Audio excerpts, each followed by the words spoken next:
দর্শক আসসালামু আলাইকুম, কেমন আছেন আপনারা সবাই? আশা করি আল্লাহর রহমতে আপনারা সবাই ভালো আছেন।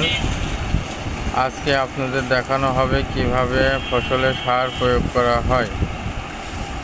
আপনারা দেখতে পাচ্ছেন জমিতে সার প্রয়োগ করা। এই সার প্রথমে সুন্দরভাবে কয়েক রকমের সার একসঙ্গে মিশ্রণ করে সুন্দরভাবে মাখায় নিতে হয়। তারপরে পাত্রের মধ্যে করে হাতের মুঠোয় করে সুন্দরভাবে চারিদিকে ছিটিয়ে দিতে হয়।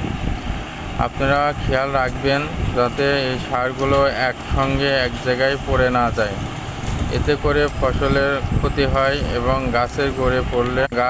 গাছের গোড়ে যদি পড়ে তাহলে গাছ পুড়ে নষ্ট হয়ে যায়, এতে ফসলের অনেক ক্ষতি হয়।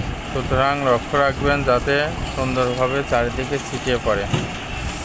সুন্দরভাবে সার প্রয়োগ করলে ফসল ভালো হয়, গাছ মোটা তাজা হয়, ফসলও অনেক সুন্দর হয়, ফলনও ভালো হয়। ধন্যবাদ, সবাই ভালো থাকবেন আপনারা।